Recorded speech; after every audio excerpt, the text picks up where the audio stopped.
there. It is Friday, February 22nd, 2019. We're broadcasting live from the campus of Morehouse College from the Ray Charles Performing Arts Center. On today's show, it is going to be a packed show. First and foremost, R. Kelly indicted in Cook County as it relates to sexual interaction with several underage women. We'll show you the news conference from Cook County State's Attorney Kim Foxx. Also, Jussie Smollett, he has been written out of the show Empire for the remainder of the season as a result of yesterday him being charged with a felony for filing a false police report. Also, news out of Florida. Billionaire New England Patriots owner Robert Kraft has been arrested as a part of a widespread prostitution and human sex trafficking sting there. More than 200 people have been charged. We'll give you all those details. And, of course, we also are live from here with our school choice is the Black Choice Town Hall. It's a packed show. Time to bring the funk. I'm Roland Martin Unfiltered. Let's go. He's got it. Whatever the miss, he's on it. Whatever it is, he's got the scoop, the fact, the find. And when it breaks, he's right on time and it's rolling. Best believe he's knowing. Putting it down from sports to news to politics. With entertainment just for kicks, he's rolling. It's on go, roll, y'all. It's Roland Martin, yeah. Rolling with Roland now. He's funk, he's fresh, he's real, the best, you know he's Roland Martin now.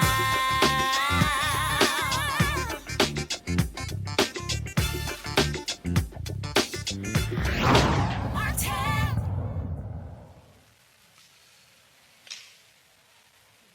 Folks, huge news out of Chicago today. R. Kelly has been indicted on sex charges related to contact with 4 underage victims. Earlier today, Cook County State's Attorney Kim Foxx made the announcement in Chicago. This is what she said in the news conference. Earlier today, Robert Kelly was indicted before a Cook County grand jury on 10 counts of aggravated criminal sexual abuse involving 4 victims. The first victim, initials HW, was involved in incidents which occurred between May 26, 1998 and May 25, 1999. A grand jury returned an indictment on 4 counts of aggravated criminal sexual abuse based on the victim being under the age of 17 and Robert Kelly being more than 5 years older than the victim. The second victim, initials RL, was involved in an incident which occurred between September 26, 1998 and September 25, 2001. A grand jury returned an indictment on 2 counts of aggravated criminal sexual abuse based on the victims being under the age of 17 and Robert Kelly being more than 5 years older than that victim. The third victim, initials LC, was involved in an incident which occurred February 18, 2003. A grand jury returned an indictment on 1 count of aggravated criminal sexual abuse based on the transmission of semen by Robert Kelly upon any part of the body of the victim for the purpose of sexual gratification during the course of an underlying felony of attempt criminal sexual assault. The fourth victim, initials JP, was involved in incidents which occurred between May 1st, 2009 and January 31st, 2010. The grand jury returned an indictment on 3 counts of aggravated criminal sexual abuse based on the victim being under the age of 17 and Robert Kelly being more than 5 years older than the victim. Aggravated criminal sexual abuse is a Class 2 felony with a sentencing range of 3 to 7 years per count. It is also probationable. We anticipate that Mr. Kelly will appear in bond court tomorrow afternoon. Thank you. Folks, keep in mind, R. Kelly has been in the news over the last several months as a result of the Lifetime documentary that was done on him, where many women allege sex acts while underage. That aired record ratings on Lifetime. It was in 2008 when R. Kelly was found not guilty of being engaged in sex with an underage girl. The issue there was that, in that case, there was a video that was delivered to the Chicago Sun-Times in 2002 that showed R. Kelly having sex with what appeared to be an underage girl. Yet when they went to trial, the jury could not establish the age of the woman in that particular video.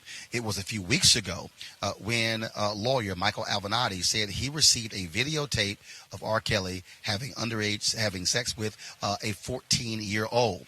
That tape was turned over to CNN, and as a result, what happened in that particular case, they watched it, and they said on that particular tape, the young woman on the tape and R. Kelly referenced her being 14 years old. I want to go to Scott Bolden, legal analyst for Roland Martin Unfiltered. Scott, glad to have you on the show. Thank you for having me. Scott, we look back to the case that took place in 2008 where he was found not guilty. There was a 6-year gap. And again, the jury could not ascertain the age of the young girl. Sparkle, who was her aunt, testified that was indeed her and her age. Her brother testified that it wasn't her. In this case here, Scott, on this videotape, you actually hear R. Kelly and the young woman referencing her age and her genitalia. Your thoughts on this indictment? Well, it's a lot different than 2008 for sure. You have 4 victims. You have 10 aggravated criminal abuse acts that go back over 20 years, some under 20 years. I think that this is different because you've got Avenatti, who's representing one or more of the families. This videotape is far more detailed. But these are tough cases. I'm a former sex crimes prosecutor from New York, and I got to tell you, memories fade, if you will.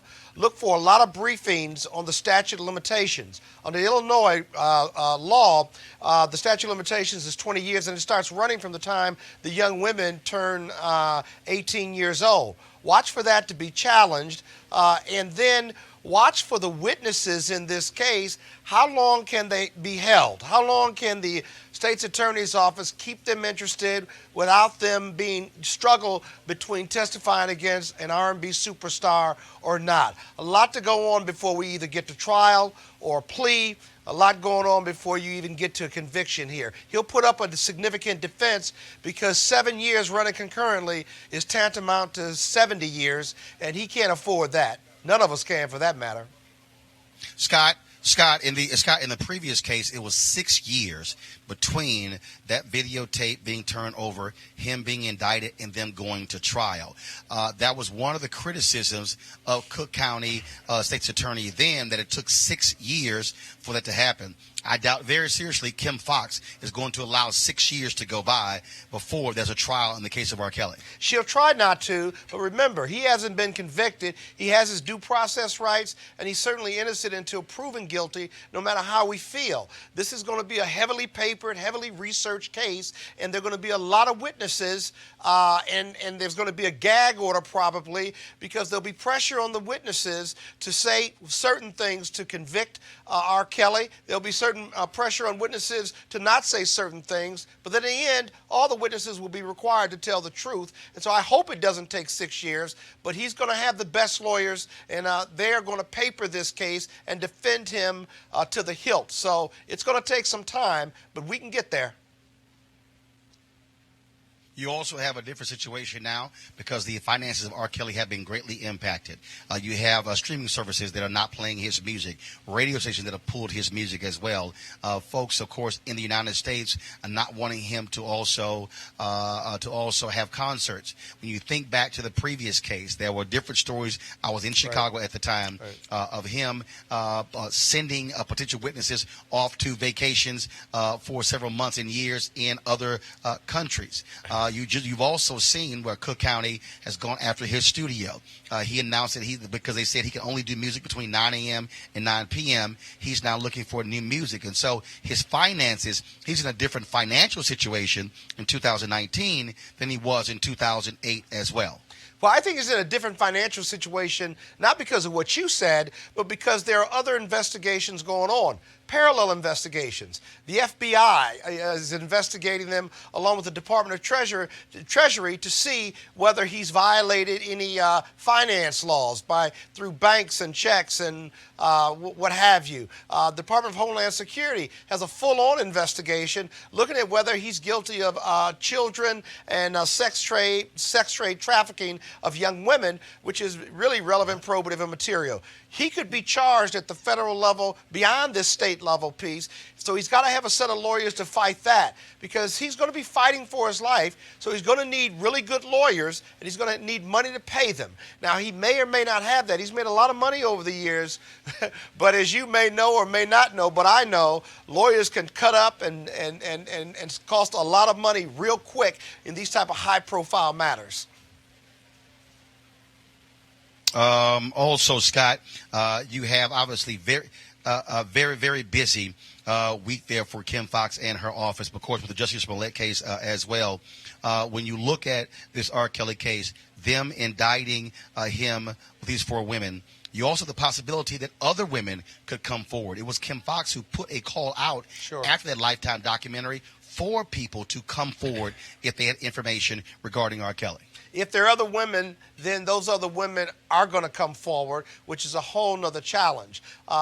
It's interesting that this is like the week of men behaving badly. You've got Jussie Smollett, you've got R. Kelly, you've got Robert Kraft. I mean, it's just a bad week for men acting like they have no sense. But that being the case, if there are other women, they will try to get them into the grand jury right away and continue to add those charges in order to force a plea agreement, if that's possible. If the evidence is so overwhelming, then his lawyers will certainly sit down and try to work out a deal. Got it. Scott Bolden, we surely appreciate it. Thank you so very much. I want to now go to R. Nikki Odeleye, who's the co-founder of the R. Mute Kelly movement. R. Nikki, how you doing? I'm good. How are you? All right. First of all, this has to be, you have to be a great day for you. You and others have been calling for R. Kelly to be held into account for years of allegedly sexually assaulting, sleeping with, being engaged with underage women. When you heard about this indictment, what were your first thoughts? My first thoughts were, it's about time. It's taken us 25 years to get to this point, unfortunately. It shouldn't have taken this long. None of this is new. This is not new information. This is not new acts. This is not, something that none of us have heard before. We've been knowing what he's been doing for the past 25 years. And hopefully, now that we're at this point, we're able to bring him to justice. So, my very first thought was, it's about damn time.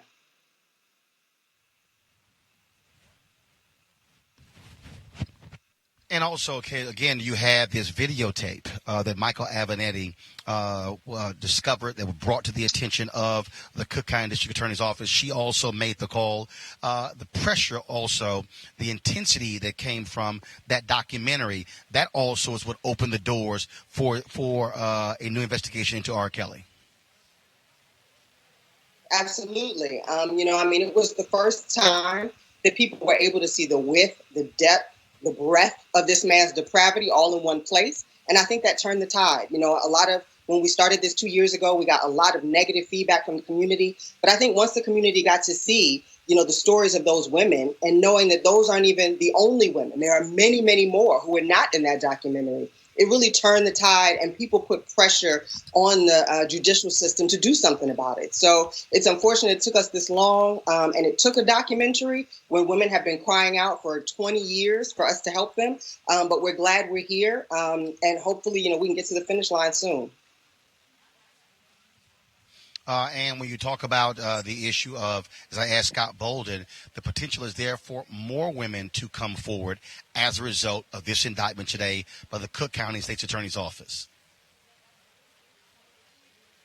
Yeah, I think I saw an article earlier today that there were 2 additional women who've come forward who talked about being plied with drugs and alcohol when they were 17 and under at a concert. They were approached by R. Kelly's security team. And brought in, so I think there are a lot of receipts out here. part of what Mute R. Kelly has been about is trying to create a climate where people feel supported in coming forward, because we know the evidence is out there. We know the victims are out there. And so, with this happening, it's going to be probably an avalanche. We know that there are a lot more videos out there, and there are a lot of people who have the receipts. And I think now they feel emboldened and courageous enough to come forward because they know that the community is going to support them in those actions. So we hope that they do. All right, Neki, we certainly appreciate it. Thanks a lot. And again, certainly give our best wishes to the other women involved in the Mute R. Kelly movement. Thanks a lot. Thank you. All right, folks, going to a break right now. We'll be back on Roland Martin Unfiltered in just a moment. You want to check out Roland Martin Unfiltered? YouTube.com/Roland S. Martin. And subscribe to our YouTube channel. There's only one daily digital show out here that keeps it black and keep it real. It's Roland Martin Unfiltered. See that name right there? Roland Martin Unfiltered. Like, share, and subscribe to our YouTube channel. That's YouTube.com/Roland S. Martin. And don't forget to turn on your notifications so when we go live, you'll know it. All right, folks, let's talk about one of our partners, the folks at D Herbs. And so, of course, the folks at D Herbs partner here with Roland Martin Unfiltered. 2019 is all about folks getting healthy and getting well. I participated in doing their full body cleanse over the course of 20 days, lost about 18 pounds.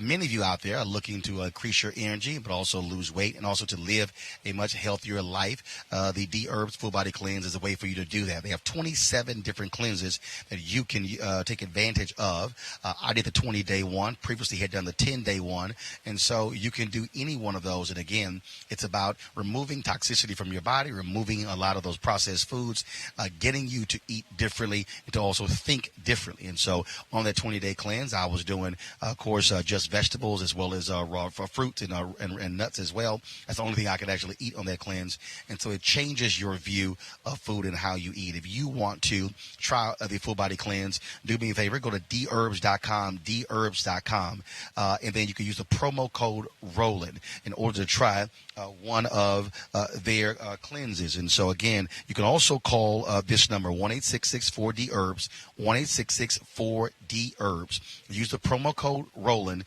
when you do the checkout to participate in taking advantage of the D Herbs full body cleanse. And so we certainly appreciate them being a partner here with Roland Martin Unfiltered. And so we want you to take advantage of that. All right, folks, let's talk about the next story, and that is Robert Kraft with the New England Patriots, billionaire. He was charged today, arrested for participating in prostitution in Jupiter, Florida, a major sex sting there, where more than 200 people have been charged. About 20 or 30 others have been arrested. And authorities there say there was a particular spa there where only men were seen going in, and where they were performing sex acts in that particular spa. The police said that no women were actually going into this spa, and that's also what caught their attention. They also set up a traffic sting as well. So men who were leaving that particular spa were pulled over, and a number of them admitted that they were engaging in sex acts. The NFL obviously is looking into this as well. Here you have the New England Patriots, who just won the Super Bowl. Robert Kraft, billionaire, single, and according to ESPN's Adam Schefter, if there are other people who are being charged and who will be arrested, bigger names than Robert Kraft. Not only is this a question of prostitution, this is also a matter of human sex trafficking. So it's a major investigation. And so thus far, we only know Robert Kraft being arrested. The question is, the NFL, you keep Colin Kaepernick out of the NFL, but here you have an NFL owner arrested in a prostitution, human sex trafficking scandal. You previously had Jim Irsay, of course, the owner of the Indianapolis Colts, who was busted for drugs, who was given a fine and a small suspension. But again, how does Colin Kaepernick, still out of the NFL for taking a knee to protest police brutality, and here you have an NFL owner of the Super Bowl winning New England Patriots, a buddy of Donald Trump, who now has been busted for prostitution. Donald Trump did comment today in a spray in the Oval Office, who said he was aware of the arrest, but also he was very quick to say Robert Kraft has proclaimed his innocence. So we'll certainly keep you abreast of that particular story. Now let's talk about Jussie Smollett. his particular case as well. Of course, yesterday he was charged with a felony when it came to filing a false police report. Now, the folks out of Fox have said that they have written him out of the final episodes of the show Empire as a result of this felony indictment. Let's go to Jolanda Jones. She's an attorney, a defense attorney out of Houston, Texas. Jolanda, have you good to be on the show as well. People, all the criticism continues. I mean, oh my God, the withering criticism, folks making fun, the jokes regarding Jussie Smollett last night on Inside the NBA. Charles Barkley was ripping him left and right, just totally making fun of him. And many people today still are very upset, folks who are gay and lesbian, folks who are African American, because he said these were racist and homophobic attacks on him. Now we have him being written out of Empire. He has not been fired from the show, but he will not be in the final episodes. Your thoughts on all of this and what's next for Jussie Smollett? So my thoughts as a criminal defense lawyer, as a black woman, and as a lesbian, I'm really disappointed, Roland, because there's enough actual homophobia and racism against black people that you don't have to make stuff up like that. And it was really positive for we LGBT people to see Jussie Smollett on Empire with a major role, helping people to understand that gay people are regular people too, especially in the black community. So for him to do this, if it's true, is really problematic. It's a felony, right? And he could be potentially charged with obstruction of justice if they found out that he was trying to influence witnesses or get people not to cooperate, or if he deleted things off of his phone, he could be charged with that. He could potentially be charged with a felony, with a federal case, which is mail fraud, which is where you have a scheme to fraud someone and you use the mail to do it. It sounds like that might be the case with the letter that he mailed to himself, if that's true. So I think he set us back. And whenever we make outcry, I also happen to be a survivor of domestic violence and rape and abuse. And so it's hard as victims to come out. And then I know that they're going to continue to use Jussie to minimize and marginalize people who already have problems with their voices being heard. So I'm extremely Jolanda, John, I got to ask you this question here. So here's what's interesting. So yesterday, he returned to the set of Empire. He apologized, according to sources, he apologized to the staff, and he said, you guys know I would not do this. Tyler Perry posted this on his Instagram page where he said, I have personally spoken to Jussie, and he is adamant that he's telling the truth. Also, everyone that I know who knows him says that he is not the kind of person who would make up such a horrible and awful thing. Yet the evidence seems to state otherwise. I'm lost for words. To stoke fears and raise racial tensions is wrong in every situation on all sides. Yet my prayers are still with him and his family and our nation. Can we please stop the hate?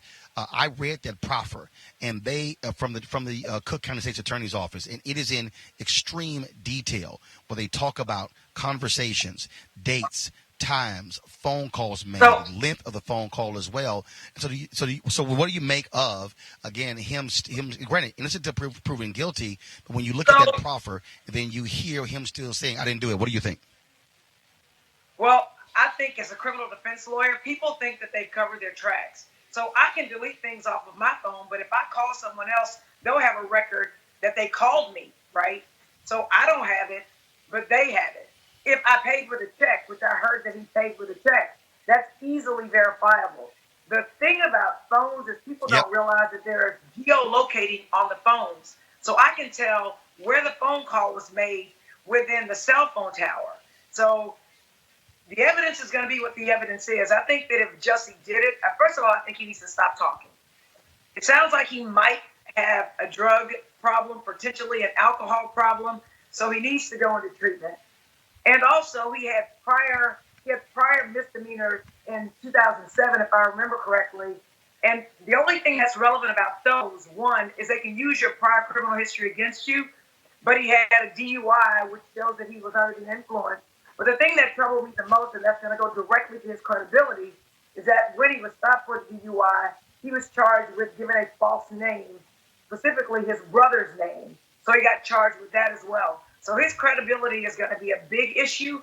And if he gets on the stand and says, I'm honest, believe me, I'm a good person, then cross-examination allows you to bring in things to impeach you.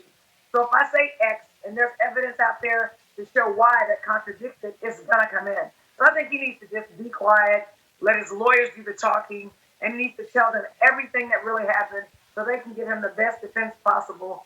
But at the end of the day, I don't think that we're the worst thing that we've ever done. And so I hope if he did do this, that he can, be reborn. He will have learned his lesson. He will have dealt with his demons. And, I'm just really disappointed as a Black woman, lesbian, activist, survivor of rape and domestic violence, that people should not use these tragedies because it hurts us. It's already hard for people to believe us. They don't want to believe it happened. And he set us back. I don't care what anybody says if what they say is true. So I just think he needs to start making amends if, in fact, he has done something. But he needs to talk to his lawyer. He needs to get treatment. And he needs to stop using victims to help himself. All right. So Yolanda Jones, the defense attorney out of Houston. We surely appreciate it. Thank you so very much. Thanks, Roland. All right, folks, let's go to a break. We'll be back on Roland Martin Unfiltered in just a moment. You want to check out Roland Martin Unfiltered? YouTube.com/Roland S. Martin. And subscribe to our YouTube channel. There's only one daily digital show out here that keeps it black and keep it real. It's Roland Martin Unfiltered. See that name right there?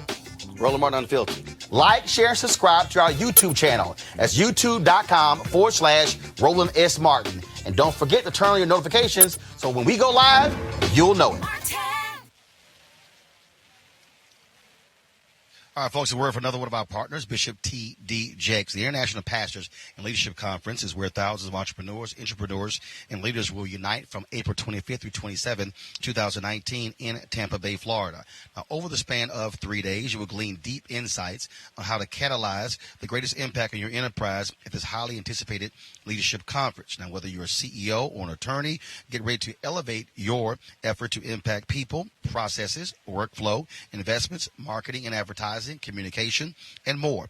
The International Pastors and Leaders Conference will equip you to make a positive impact in today's cross-generational environments. Bishop T.D. Jakes, of course, the founder and visionary of the International Pastors and Leadership Conference, will lead this year's leadership conference. Joining him is going to be a phenomenal team of industry thought leaders, speakers, and entrepreneurs who are called to change the world. And trust me, you should be there, and we will be there at the Tampa Convention Center, April 25th through 27th, 2019. Now, inspired by Bishop T.D. Jakes' book, Soar, Build Your Vision from the Ground Up, a New York Times bestseller, the International Pastors and Leadership Conference will expand upon leadership and entrepreneurship strategies. Among other themes, speakers will include Bishop T.D. Jakes, Corey Anthony, Pastor Teray Roberts, Pastor Craig Groeschel, Robert Brown, Bishop Dr. Pat McKinstry, Cynthia Marshall, Bishop Walter Thomas, Brett Fisher, Dr. Anita Phillips, Pastor Miles McPherson, Bishop Noel Jones, Reverend Tony Lee, Dr. Antipas Harris, Marquise Boone. Now, this is how you can register. Go online at pastorsandleaders.org, pastorsandleaders.org. You can also text PL now to 28950. You can also call 1-800-BISHOP-2, 1-800-BISHOP-2, and we certainly thank Bishop Jakes for being a partner with us here at Roland Martin Unfiltered. All right, folks. We got some breaking news here. Remember Lisa Borders, a former president of the WNBA who left to become the CEO of the Time's Up movement out of Los Angeles. Well, earlier this week, we told you that she resigned from her position. In her announcement, she said she was resigning, quote, to address family concerns that require my singular focus. Well, Los Angeles Times is reporting that the reason she is resigning is because her son is facing allegations of sexual misconduct. According to the Los Angeles Times, and I'm reading here from the LA Times, Borders stepped down 4 days after a 31-year-old Santa Monica woman alleged in a Facebook post that Borders' 36-year-old son had been sexually inappropriate with her. People familiar with the situation who were not authorized to comment said Borders quickly brought the allegations to the attention of the Time's Up board. The group and Borders, those people said, soon recognized that she was in an an untenable position. Celia Gellert told the Times that Borders' son, a photographer, podcast host, and life coach named Gary DeJean Boughton Jr., offered her, quote, a healing session. She said she was surprised and felt violated when she alleged he touched her genitalia, kissed her neck, and brushed his erect but clothed penis against her body during the session. Again, according to the attorney for Lisa Borders' son, quote, my client vehemently denies that any appropriate or non-consensual touching occurred at any time. That is attorney Alan Jackson. And so Lisa Borders, of course, who became the CEO just several months ago of the Time's Up movement, resigned this week. The Los Angeles Times is now reporting that was a result of sexual misconduct allegations alleged against her son. We'll certainly provide you more details as these develop. All right, folks, we're here in Atlanta, of course, for our second School Choice is a Black Choice Town Hall partnership with the 74. We travel all across the country in the last couple of years. My wife and I launched this movement. We've held similar events like this in Selma, Alabama, Birmingham, Montgomery. We also have worked with others in Charleston, South Carolina, in Atlanta, Nashville, Memphis, Chicago, you name it. Our focus is the whole issue of school choice, it being the black choice, and that is getting African Americans not just to have the facts when it comes to charters, but more importantly for us to own and control our own charter schools. And so over the next couple of hours, we're going to have this town hall here in the Ray Charles Theater on the campus of Morehouse College with a great panel of experts talking about these various issues and how important they are. And so this is about the education of our children. Now we're going to be live streaming this event as well, so you can see it right here on Roland Martin Unfiltered. And so we're about to end this broadcast. Normally, of course, we go live at 6 p.m., but because this event was supposed to start at 6, that's why we started our show 30 minutes early, especially with today's breaking news regarding the indictment of R. Kelly, regarding the arrest of Patriots owner Robert Kraft, the update on Jussie Smollett, and, of course, the breaking news on Lisa Borders. And so we look forward to, again, having a great conversation. This is going to be a 2-hour event, and so we want you to participate. Want to hear your comments. I'll also be taking questions from social media. So those of you who'll be watching on YouTube, Periscope, and Facebook, we'll be taking your questions as well. And so we certainly appreciate all of you who have watched this live stream broadcast, this truncated broadcast, and also want to thank Orrin Ecke, who was with Mute R. Kelly, Jelana Jones, attorney out of Houston, Scott Bolden as well, an attorney out of Washington, D.C. on today's show. On Monday's show, we'll have more details. Oh, and last thing here, today in that spray with Donald Trump, he was asked about Christopher Hassan, the Coast Guard lieutenant who was arrested for basically wanting to kill politicians and journalists. And the White House said, of course, Donald Trump deplores any attacks on politicians and journalists. But again, folks are saying he also is contributing to this climate with his language and his words. And so expect us to have more details for you guys on Monday as we cover many of these stories and others. Thanks so much for all of us here at the Ray Charles Performing Arts Center on the campus of Morehouse. Thank you very much for watching. And then we'll come back in just a few moments with our live stream of School Choice at the Black Choice Town Hall right here from Atlanta. Okay, guys, I'll see you in a bit.